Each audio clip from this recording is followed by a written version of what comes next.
Sir Visakha ఉక్కు బేరానికి steel plant కార్మికుల పరిస్థితి చాలా దారుణమైన విషయం అండి. విశాఖ ఉక్కు గురించి మనం తప్పకుండా చర్చిస్తున్న వాళ్ళలో మన కార్యక్రమం కూడా ఒకటి ఉంది.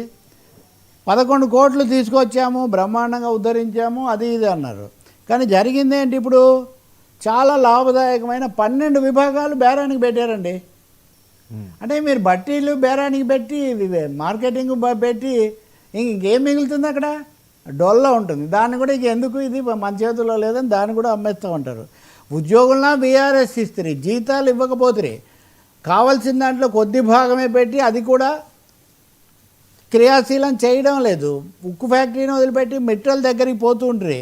ఇప్పుడు చాలా స్పష్టంగా 11 విభాగాలను టెండర్ నోటీస్ కూడా పిలిచారు. దానికి 239 మెగావాట్ల పవర్ ప్రాజెక్టును కూడా ప్రైవేటీకరిస్తామని. అంటే పవర్కే మీరు ఇచ్చారనుకోండి, వాడు ఇస్తేనే కదా ఇక్కడ పనిచేసేది. సో ఇలా కీలకమైన గుండెకాయలు లాంటివన్నీ కూడా.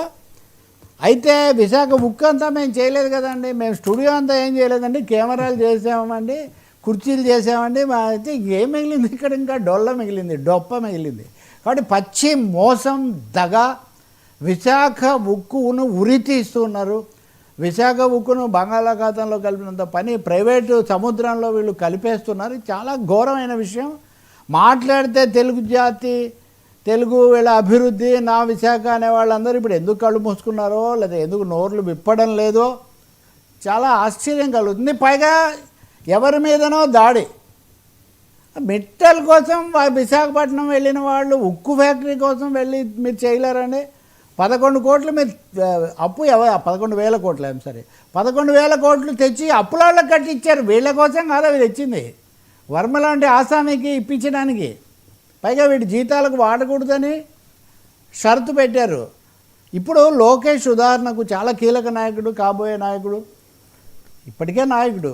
ఆయన విశాఖలో ఢిల్లీలోనే ఉన్నారు. ఆయన అజెండాలో చాలా విషయాలు ఉన్నాయి. విశాఖ ఉక్కు లేదు.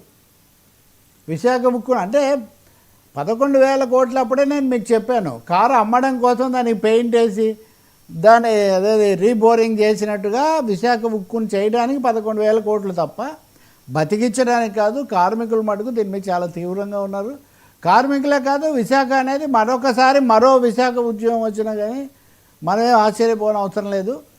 ఈ ఎన్డీఏ కూటమి లేదా తెలుగుదేశం కూటమి మాటలన్నీ బూటకం అనే ఒక పరిస్థితికి దారితీస్తుంది. ప్రత్యేకించి వకీల్ సాబ్, ఆయన అంతకుముందు అక్కడ ఎక్కువ తిరిగేవాడు కదా, పవన్ కళ్యాణ్ మీద కూడా ఈ ఫోకస్, ఈ సెగ తగిలే అవకాశం చాలా ఎక్కువగా ఉంది. చాలా బాధాకరమైంది కూడా. సార్ ఎన్టీఆర్పై యుద్ధం మంట పెట్టిన కామెంట్స్ అనంతపురం ఎమ్మెల్యే ప్రసాద్